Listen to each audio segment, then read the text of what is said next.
The Liebherr R914 is a compact excavator and it weighs around 16 tonnes.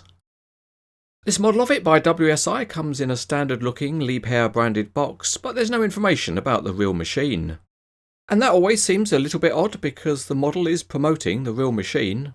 So why is there nothing to tell us about the real R914 compact excavator? The expanded polystyrene trays are factory sealed, so you have to do some careful knife work to split the tape. And when we lift the lid we see the R914 sitting ever so snugly in the box and kept warm with some clear film. If you've got sharp eyes it looks like the excavator is missing something, but that's because the bucket is provided in a separate bag.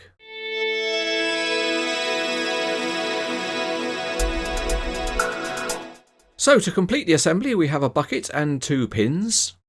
And one pin can be inserted straight away because it gets hooked over the attachment point. With the hooking undone we can lift up the bucket, carefully line up the pinholes, and then you can stick your pin in. You might need to wiggle it about a bit to get it comfortable and snug and fully entered.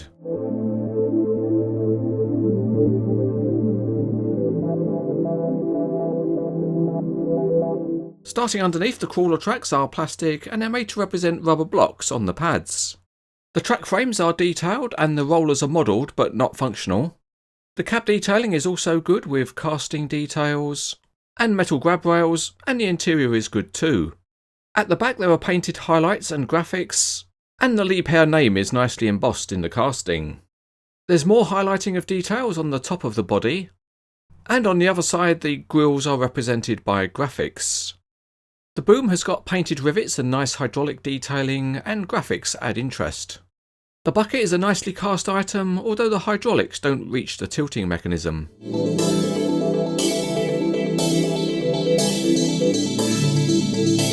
Once again we're out on the test track, and the slightly rubberised feel of the tracks on the R914 are not good enough to grip on a smooth surface. The tracks do roll okay by hand, although one of them was slightly sticky on the review model. The machine benefits from a dozing blade which also doubles up as a stabiliser during digging operations. And on the model it has a good range of movement and can also support the weight of the model. Let's now climb in the cab and give it a spin, literally.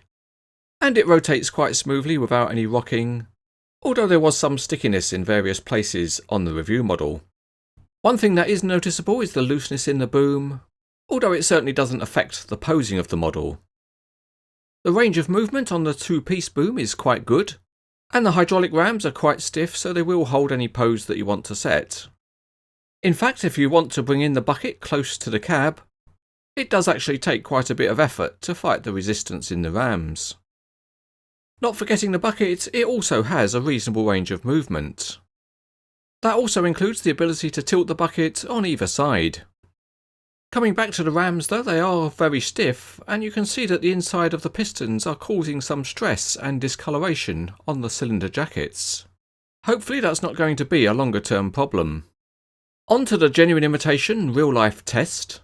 And here we see why the machine is regarded as a compact excavator.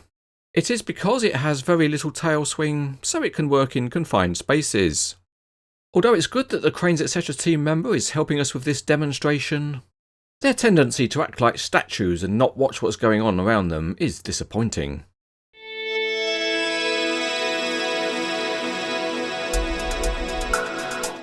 The best plus point on this model from WSI is the high standard of the detailing, and that includes the use of paint highlights and graphics.